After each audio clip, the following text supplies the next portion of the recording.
ایک ایسی وادی جو جنوں پریوں دیوی دیوتاؤں اور عجیب مخلوق کے متعلق جانی جاتی ہے۔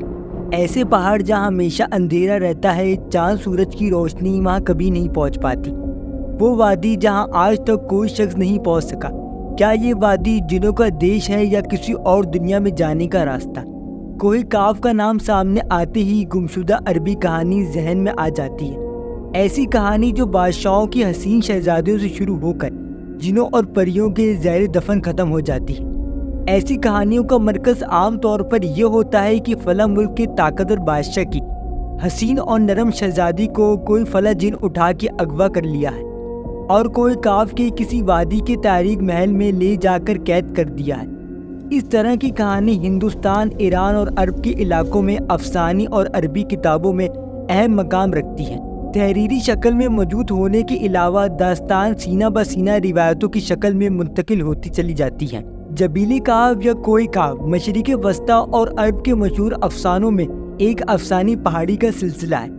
اسلامی روایتوں میں کوہ کاف کو جنوں کا وطن کہا جاتا ہے جسے خدا نے چمکتے زمر سے بنایا ہے، جبکہ ایرانی روایتوں کے مطابق یہ علاقہ شمالی کسوس کے علاقے میں ہے، جس علاقے کو انسان کے کسی بھی شخص نے آج تک فتح نہیں کیا، کیونکہ قدیم علماء نے ان بلند پہاڑی علاقوں کو اسرار میں ڈبا رکھا تھا۔ کوہ کاف دراصل ایک طویل پہاڑی سلسلہ ہے۔ یہ زمین کا سب سے دور دراز مقام کہا جاتا ہے، جو داستانوں میں زردش کی زمین اور سیم مرغی نامی پرندے کی وجہ سے مشہور ہے۔ کہتے ہیں کہ کوہ کاف سرزمین زمین پر مشتمل ہے، جس کے عکس نے آسمان کو سرسبز رنگ عطا کیا ہے۔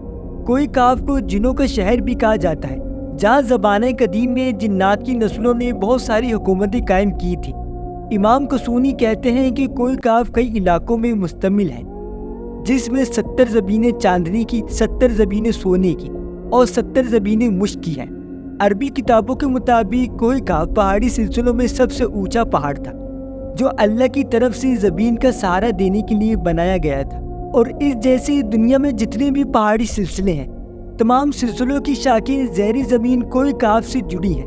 اس طرح کوہ کاف جو اس زمین کا سب سے بڑا پہاڑ ہے، تمام پہاڑی سلسلوں کا مرکز ہے۔ زکریا القزوینی نے 13ویں صدی میں عجائب مخلوق و غرائب مخلوق نامی ایک کتاب لکھی تھی، جس میں انہوں نے کسمولوجی کے متعلق یہ نظریہ دیا تھا کہ آسمان کو خدا نے تھامے رکھا ہے تاکہ وہ زمین پر نہ گر پڑے۔ اس زمین کی چاروں طرف پہاڑوں کا ایک طویل سلسلہ ہے، جس میں کوہ کاف بھی شامل ہے، جو ان سلسلوں کو گھٹنے کی طرح اپنی جگہ پر رکھتا ہے۔ اس طرح مشہور صوفی بزرگ جلال الدین رومی نے اپنی تحریر میں کوہ کاف کا ذکر کچھ یوں کیا ہے کہ طاقتور بادشاہ سکندر نے آب حیات کی تلاش میں مشرق کا سفر کیا۔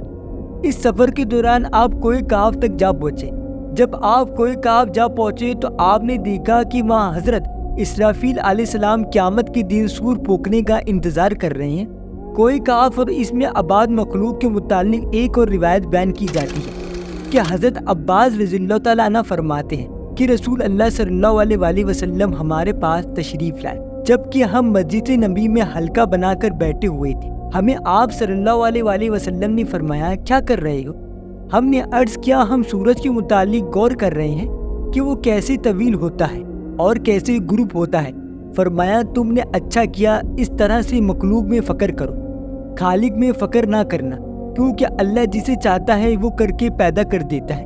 تم اس سے تعجب کرو گے کہ کوہ کاف سے آگے 7 آسمان ہیں، ہر آسمان 507 سفر کرنے کے برابر طویل ہے، اور اس کے آگے 7 زمینیں بھی ہیں جن کا نور ان کے باسوں کے لیے چمکتا ہے۔ اس کو کوہ کاف کے آگے 70,000 مخلوق ہیں جو اڑتی ہیں، ان کو پرندوں کی شکل میں پیدا کیا جاتا ہے۔ یہ مخلوق اور ان کے بچوں پیدا ہوتے ہی ہوا میں اڑنے لگتے ہیں۔ یہ اپنی تسبیح میں ذرا بھی ادائیگی وفا نہیں کرتی۔ ان کا کھانا بھی ہوا، پینا بھی ہوا، لباس بھی ہوا اور برتن بھی ہوا۔ یہ وہ نہیں جانتی کہ جو تم جانتے ہو کہ اللہ تعالیٰ نے حضرت آدم علیہ السلام کو پیدا کیا، اور نہ ہی ابلیس کو جانتی ہیں اور نہ ہی ابلیس کی اولادوں کو۔ اللہ نے کوہ کاف کو دنیا کے گرد تخلیق کیا ہے۔ یہ تمام دنیا اس پہاڑی کے درمیان میں ایسے موجود ہے جیسے ایک انگلی میں انگوٹھی۔ کوئی انسان وہاں پہنچ نہیں سکتا۔